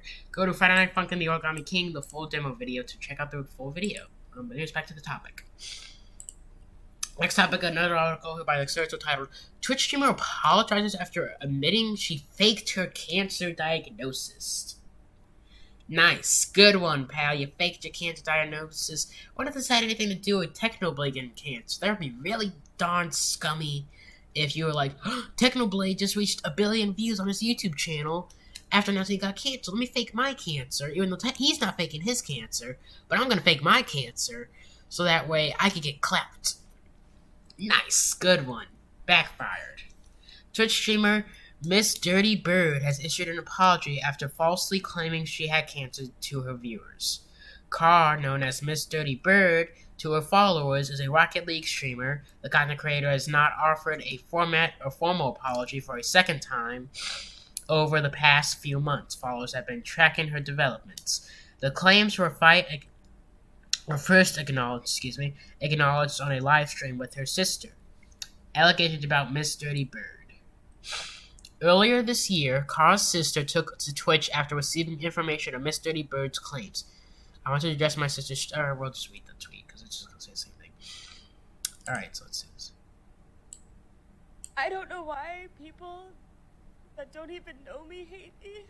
Oh, here, I guess we should probably... I want to address to my sister's stream today, her having cancer. I don't think she hasn't said anything about any of us, expressing her hurt comments. It hurts me. It hurts me that she has said this in the stream. She also mentions how everyone in her chat still thinks she has cancer.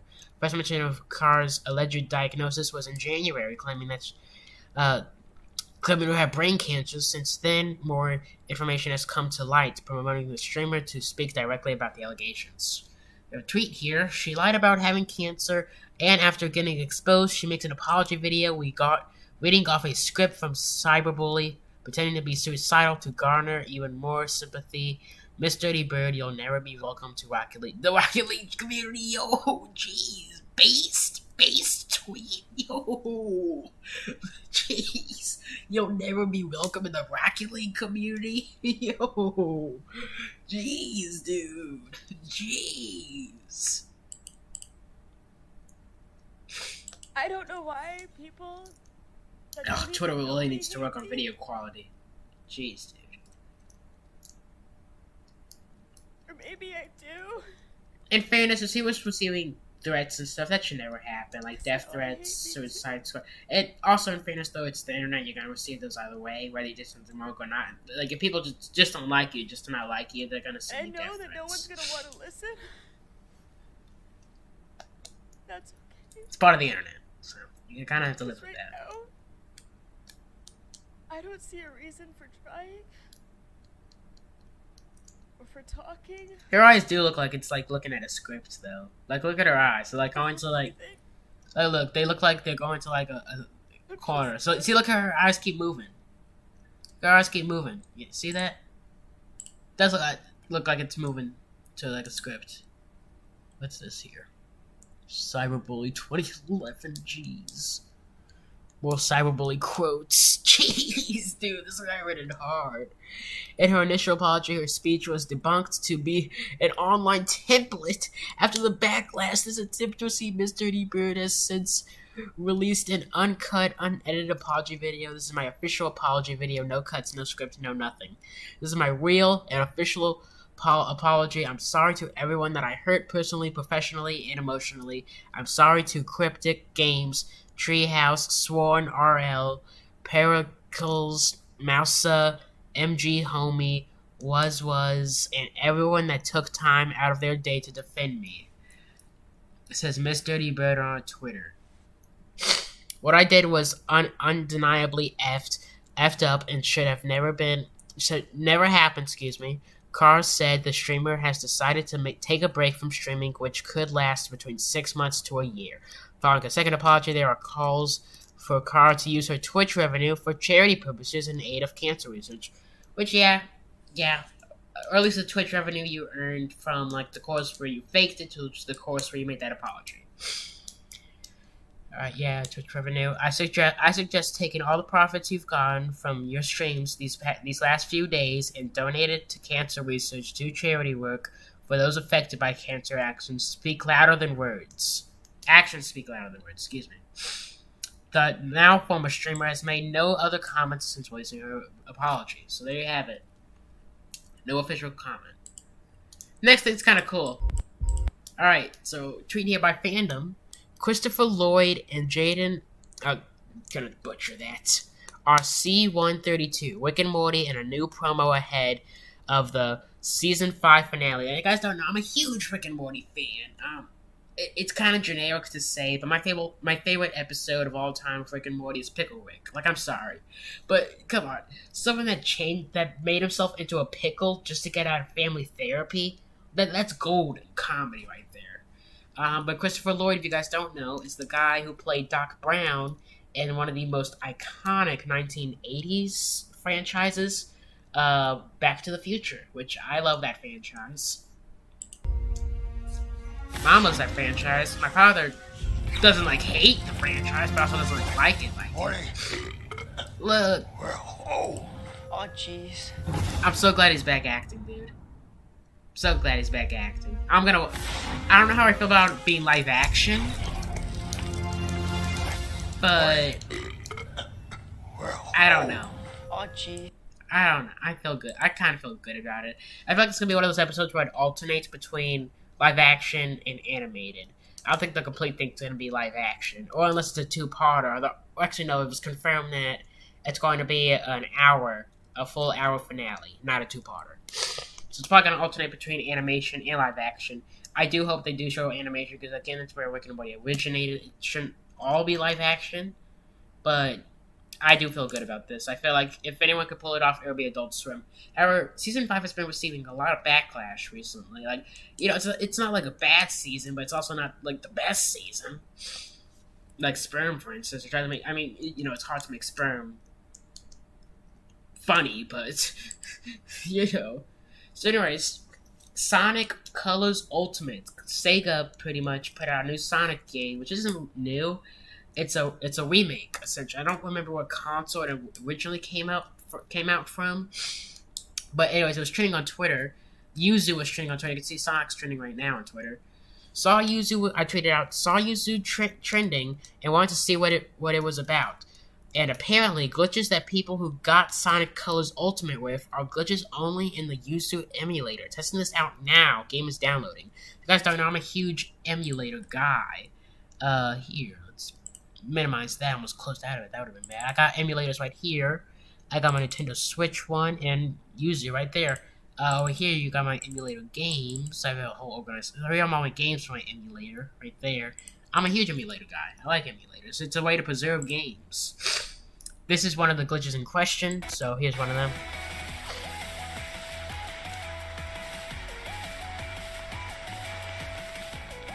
You can see Sonic's, looks like he's been on that good stuff, Sonic looks like he's been on that good stuff. That or the game testers were, to be honest. It's one of the two. Oh, they both, to be honest. He's gotta be on that good stuff. The game testers and Sonic. Alright, here's some actual gameplay from my pals over at the Killings Let's Plays channel who received the game early, on the Nintendo Switch. So here's some actual gameplay. That's right, Amber is Sonic. Act 1. So, there you go. Yo, Brady. Thanks so much, Ed. Alright. Awesome. So that's important because I filmed my own gameplay. Here was some gameplay that I keep getting from my Yuzu emulator each time I load up the game. I have loaded up the game 3 times now after restarting my Yuzu emulator each time. So here it is. Sorry for quality. Twitter, like I said, needs to work on video quality. But there it is. It's loading right now. You can see launching. Let's get past this part. It's mainly just loading stuff. Yeah, it's mainly just loading stuff. So, remember that clip I just showed you earlier? Because this part's going to be important. So, you see how it's flashing? That obviously shouldn't be happening compared to gameplay footage here, where it's not flashing. However, I also continued, however, many people have provided proof that Sonic Colors Ultimate is glitching on actual gaming consoles. So while it doesn't run perfect on Yuzu, at the end of the day, Capcom never intended it to run on Yuzu at all, which is true. Capcom never wants their games, no gaming company wants their games running on an emulator. They want it on the original consoles that they came out on, and to eventually, hopefully, if they get bored or they run out of ideas, do a remake of that game for next-gen consoles. So here is one of those proof videos. Because right after Yuzu was trending, Switch was trending on Twitter, and it was people providing proof that it was actually the game itself. So this person here took clips and videos. You could take short little clips and videos on your Switch. And then what you can do of gameplay. So like if you got a kill in Fortnite, what you can do is you like hold down the capture button, and it'll save the last 30 seconds of footage that you just recorded, and you can upload that to Twitter and stuff and share it. I can see by saying this to me is Capcom fans trying to pin this whole glitch thing on Yuzu, when again at the end of the day Capcom never intended the game to run good on Yuzu, but they did intend it to run good on Switch and next-gen consoles. Capcom messed up with this remake bad. So yeah. Alright, we're getting down to the docket. We only got 2 more topics. They're both short topics. I just wanted to promote myself a little. So, I think I started know, but I'm back in school. And there's this class. It's a web game class. And I've been uploading all my web games to Newgrounds, the home of web and flash games. So you guys can go follow me over here. Mako Stacks, link in the description. Actually, no, it's a link to my personal Newgrounds. But it's MakoStacksGames.newgrounds.com that you go to. And, they're not, like, the best of Newgrounds games. They're just, like, a bunch of games I've been making in Scratch. Like, this Pong game. Newgrounds Pong. This is it. Like, just, like, if you guys want to play them, so a bunch of games that I made. I just wanted to, like, show you guys this, because I thought it was cool. It's, like, the first web game this is the second web game I've made. The first is actually on here, too. It's, this Chase the Dragonfly, which is actually really annoying. It's like, I gotta move my character with arrow keys to get points. It just looks like so flimsy. So yeah, like I said, it's not gonna be the most perfect game ever. Like, it's not gonna be like Grand Theft Auto level good, but it's at the same time I made it in a web game development class. So in Scratch. So it's like it's not gonna be the best anyways. Oh yeah, playing Friday Night Funkin' on here too. And then last topic that Google Doc was a reminder to show you guys. A map I've been working on too. I'm planning on releasing. It's a map. Plug in my controller before I open up Minecraft, because I gotta do that before I open up Minecraft, or else the controller won't work. No, back up, please, thank you. I had to use an emulator to make my computer think that I'm using an Xbox controller when I'm actually using a PlayStation 1. So that little notification is the emulator telling me that it's working. Good. So. Change my skin real quick. It's just like I have extreme OCD, so it's like I gotta like do this all the time. So I've been working on this little Minecraft map. I want to add like side quests and stuff to it, or like make it an adventure map. It's really, right now it's just like an open map, like a map I've been messing around with. But here it is. Got a little military base here. It's like the part I've been working on the most. Most of the terrain and stuff has been like the /fill feature at its work, because I just like found out about the /fill feature in Minecraft, and yeah, I love it. I like legit can't live without it. But you got this base here, you got a base over here. It's just like fly over to it. Again, like this grass here was all /fill. Like the main building was me like placing each individual block, because I didn't know about the /fill feature until like I started over there, but. Every block here was placed individually, except for terrain and grass, because I placed that with the /fill feature. But yeah, this area is also a base. Got that there, the huge area. Again, terrain, /fill handiwork. And this area is also /fill feature. I'm filling in a lot of areas with terrain using the /fill. But this area I placed with individual blocks, terrain again, /fill, but these two buildings themselves, all placed with individual blocks. So we got a lot of buildings here, a lot of bases. We got the internet city over there. Got a whole city over here though. It's a little map I've been working on. Just wanted to share it with you guys because I haven't been doing a lot of Minecraft content other than the Hive. And I thought I'd just show you guys live on the air something other than Minecraft content. We're going to get into the main topic, the Arcadum topic. But just thought I'd show you guys something other than Hive that's Minecraft related because you guys know I like Minecraft. Over here we got... This map is 3 years old, by the way. This map is like 3 years old. It's like when I was 10. I'm 13 now, but this map is like 3 years old. And I was a huge Stampy fan, so I built... I didn't build it. This is actually a map download from a guy called Game Clan, who made it with his friends, Danny is the Bomb, who I actually know, and some other people, like Drew Lloyd, who I also know. And yeah, again, the terrain here was actually individually placed, because I didn't know about the /fill feature when I built this place. But yeah, everything in this area was all /fill. Like a snow area, it is amazing how much you can see on a desktop on the Bedrock version, PC version of Minecraft. It is amazing how much you can see. Ignore that area. No other way. That's a snow area here too that I've been working on. But yeah, that's really all. I just want to show you guys that. I just want to show you guys that area. Like, you know, I show you guys that I've been working on something other than doing stuff in Minecraft other than Hive. Well, I'll show you guys something in Minecraft other than Hive related stuff because I've been doing a lot of Hive. Arcadum. Man, oh man, has he been busy sliding into the DMs, man? I gotta say. There were over 20 sexual harassment allegations against this guy. Allegations that, mind you, should I really say allegations at this point? Because at this point, they kind of seem confirmed. I just don't want to get sued for defamation by this guy. So, go and look at this video by Esports Talk. You know, I don't really like Esports Talk all that much anymore. I used to, but I just really don't like Jake, I believe is his name. It's either Jack or Jake, one of the... Well, this guy, he's cool, but it's Jake or Jack, one of the two, that I don't like. Esports Talk themselves I do like, but Jack, or whatever his name is, he's like the face of it, so I don't like watching that often. But this video sums it up perfectly, so let me rewind it and show you. Hey everyone, and welcome back to some more Esports Talk. My name is Hunter, and thank you for tuning in.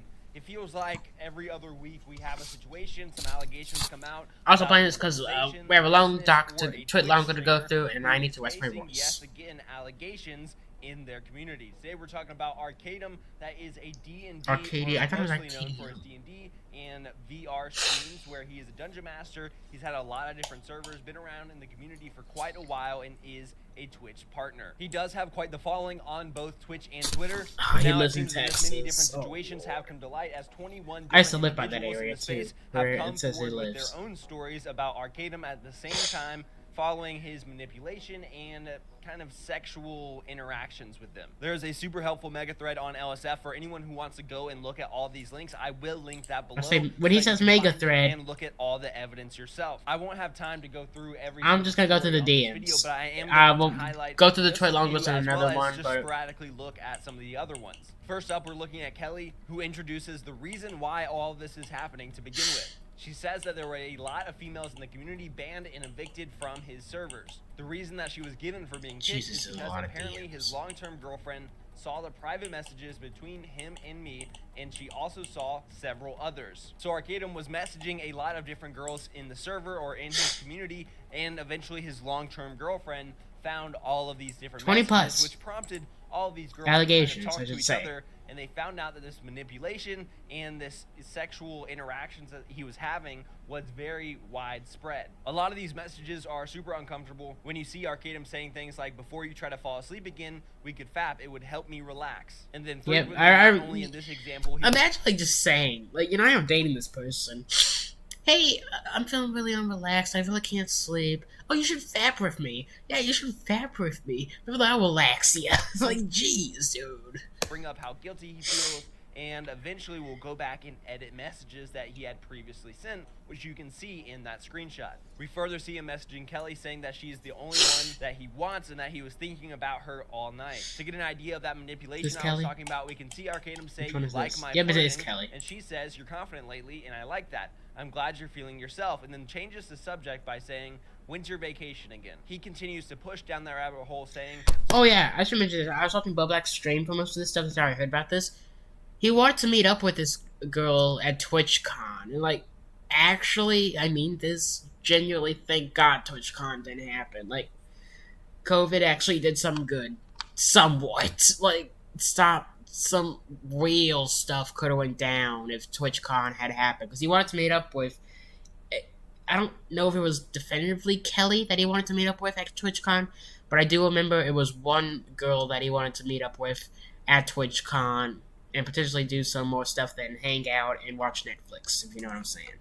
You don't like me flirting with you. It starts tomorrow. Well, you didn't really return it and seem to be avoiding it, so I was just asking. And it seems like you're But trying there's to a change TwitchCon the got subject. canceled due to You said I was C19. confident and you like that. And again, Arcadum talking about how when he just woke up, that he was hard as a rock and currently considering fapping myself. And even just that one story in itself, I feel like Yeah, it's it's over enough 20. to understand. I'm not going through all of them. I'm not going gonna, like, I'll make a whole docu-series of it. I'm only going through this as one. well as asking for this attention. And whenever someone like Kelly or whoever is involved in the story kind of tries to shy away from that or change the direction of the conversation, he just keeps pushing back down that. I won't read. He even through all this, but he edited continues Discord to say that he would DMs randomly ask to make it like look like from that's her not and what he talk about said. how he was having a bad day and that he needed to feel better. He How goes creepy on can you angry be, at her dude? when he finds out personal information and that she is interacting with other people in her life, and that he goes behind her back to confront guys that he thought that she was talking to. Now let's move on to Momo, who starts her post by saying that she is doing this to save future women that could have the possibility of being manipulated by him. I'm doing this in an attempt to inform people of his dedication to grooming the people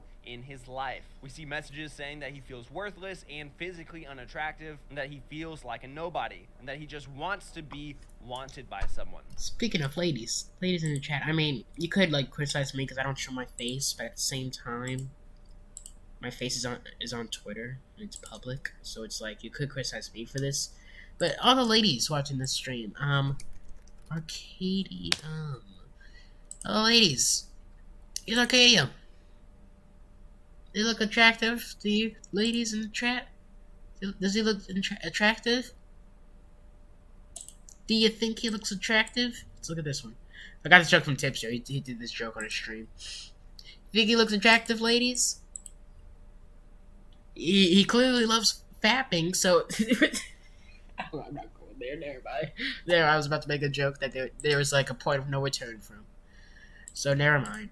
Similar to Kelly, he digs into her personal life and starts to try to convince Momo that people in her life, other friends of hers, didn't care for her as much as they should. We also see messages where he gets upset when Momo didn't tell him exactly what she was doing, where it's just this really uncomfortable evidence that he is getting upset over not having control like he wants to. Now, many of these stories also include evidence of him going back through and editing messages at a later point, like I just which mentioned. goes to show that his girlfriend most likely found all of these messages and he went back and changed some of the ones that were a little bit too sexual or were speaking against his girlfriend. More and more stories came out of him interacting with females on VR chat or in different messages or servers, calling them special and saying how much he loved them and how badly he wanted them. The editing of messages continues, the manipulation continues, and we constantly see how Arcadum continued to try to manipulate many different females in his servers by guilting them and saying that he feels upset or that he feels bad or unattractive, this, that, and the other. And I know I've read a lot of different things already, but let me just read one more to give you guys kind of what I consider the full picture of what's going on, because I feel like it's easy to sit here and say, well, why didn't they just stop talking to him?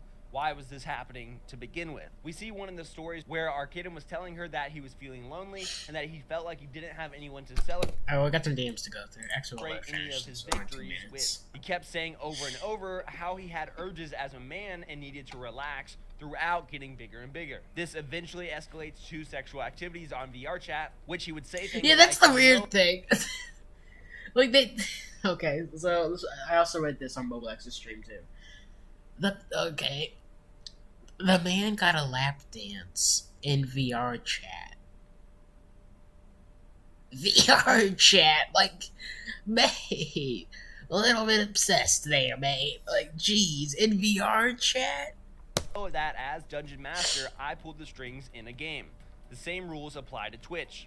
I work the same way. He told her how he'd help pay for Oh, rent wait, and really? He said potentially that? help with surgeries that she Said that needs. too? She felt like she owed him Man. for future things that hadn't even happened yet. As these stories came out, Arcadum did say that he was going to go on stream the next day to address all of this, but that did he address did not it? ever happen. But Devin Nash did come forward as his talent agency represented Arcadum and worked with them and released his own tweet longer. Devin says that he was not remotely truthful with their agency and reported a vastly different situation. Arcadium than official any of these women were response. Ooh, reporting. let's see this. Devin says he feels betrayed and disappointed, and because of that, effective immediately, they are terminating Devin Nash is a Arcadum's Twitch like contract growing with guy. their agency. And as Oh, he says, Twitch it is longer, actually a whoopity pretty doo. big deal because they will be losing Sorry, $20,000 on cutting ties with Arcadum.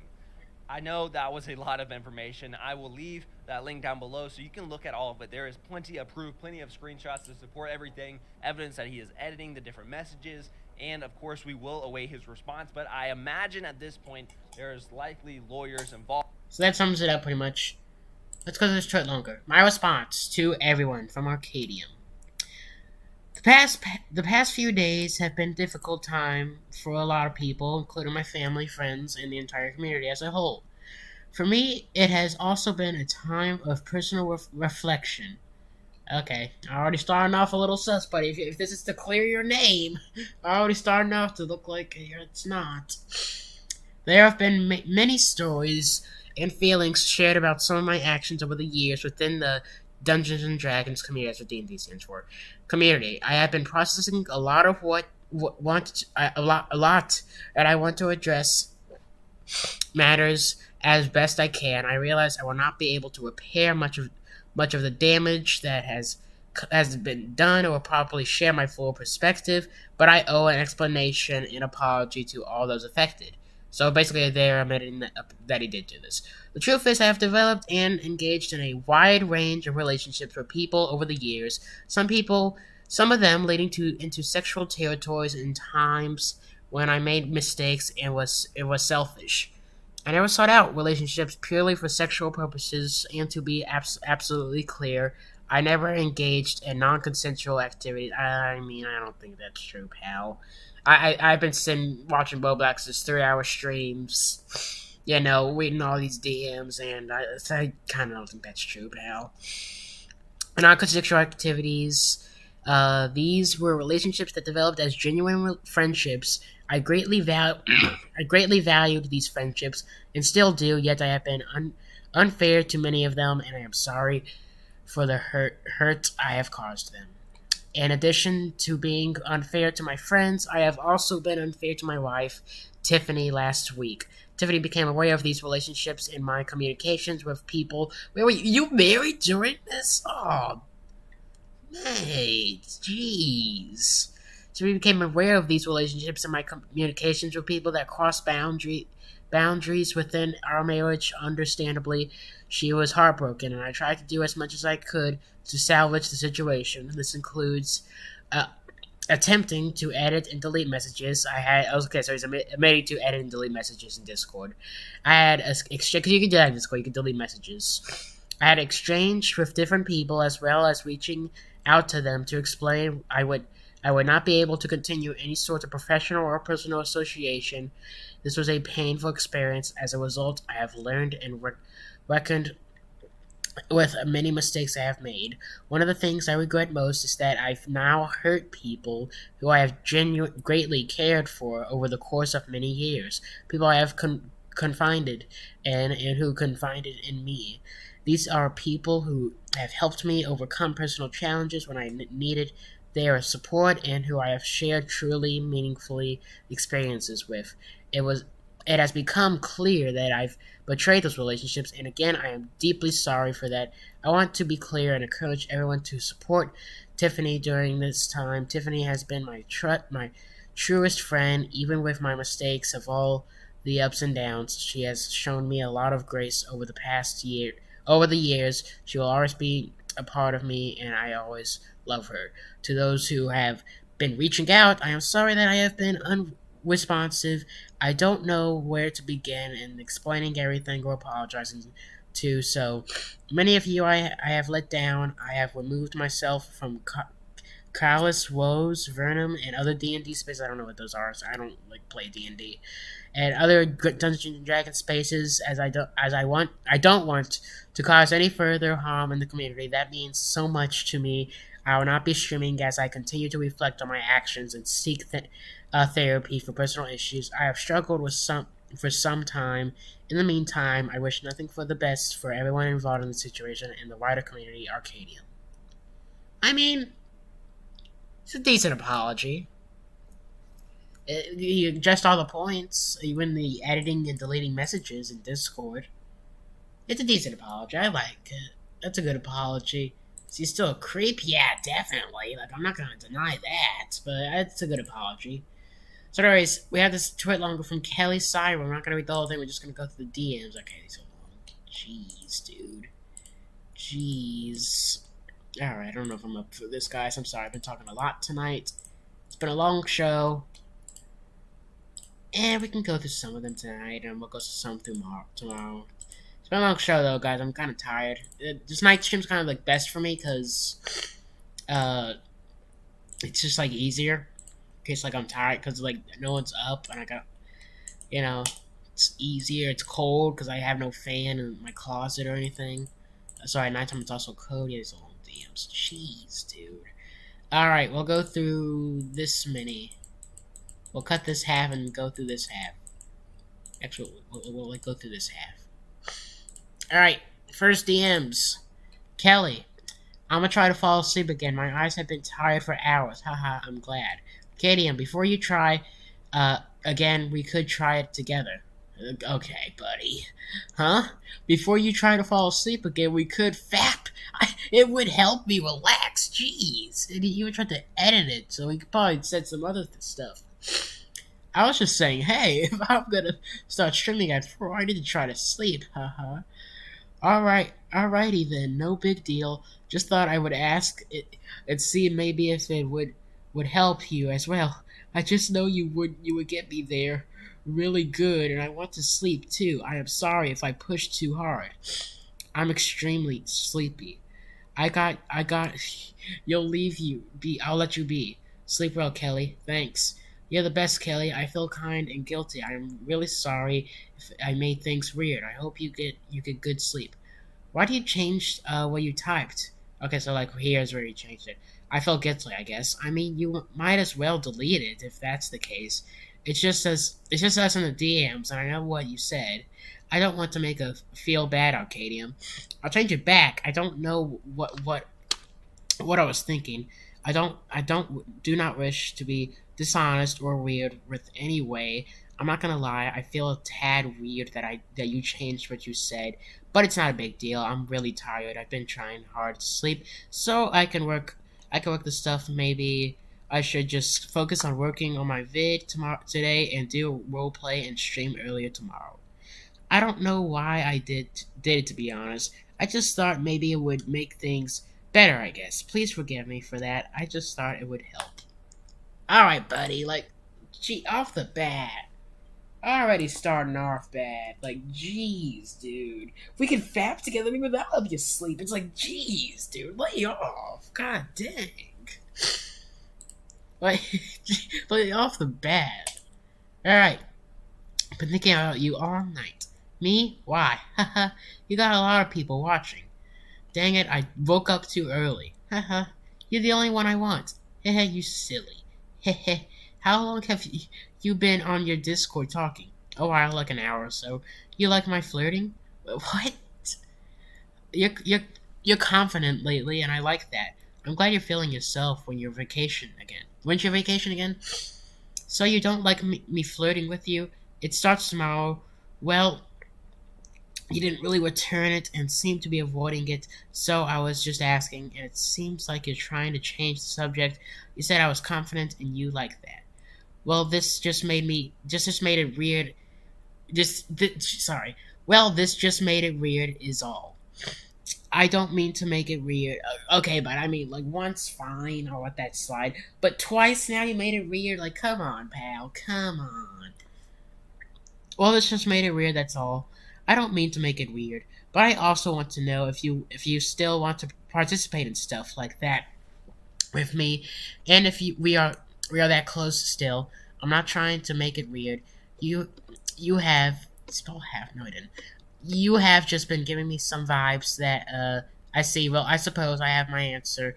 Then no worries. I mean, I told you I haven't felt sexual lately. I think 3 different times now, but not flirty too. Jeez, dude, you're asking like to be flirty with her, but not flirty too. That's what I was trying to do. What the heck? Well, when you say that you only want me, it makes me feel bad. Sorry. It makes me feel bad that I'm like this lately, I guess. Well, I figured you were feeling better from hearing you flirt with others. And Lanfear's place? Maybe it's just me with me. But aren't you doing stuff with others? Well, I always also really drunk. I get playful when I'm drunk, haha. I'll try to figure out why I've felt odd about it lately, but I think it's just because it feels focused sometimes. It doesn't feel natural to me, and I'm questioning about what I say and do a lot. Like I was really wanting to have intimacy with you on my birthday, You were having a good time, but when I tried, you didn't seem interested. When I wasn't streaming, that is. You told me I was too drunk, and you would have felt bad. I did not say that. I asked if you wanted it, and you said no. I could scroll up. Haha. What? I meant what was said in my voice. I don't know what WS stands for, guys. I'm sorry. Said in my voice at the party. Also, how is it focused or forced? Oh, I didn't even recall that. Like, I don't understand that. Well, you were pretty drunk, so you probably don't remember, because I didn't react a certain way all the time. I get questioned. I don't know. I told you I've been trying to figure things out. I'll give it a try soon, and we can see if it's good. Now, but you typed it out to me that I was drunk, so it feels right to try things with me. Why are you having this convoy with me while you're streaming? Well, because I can do 2 things at once, and I want to talk to you that badly. Okay? Little bit obsessed, dude. Do we want to go through the rest of this? Mainly because, like, tired and I'm reading funny tonight. I'm reading a bunch of text funny tonight.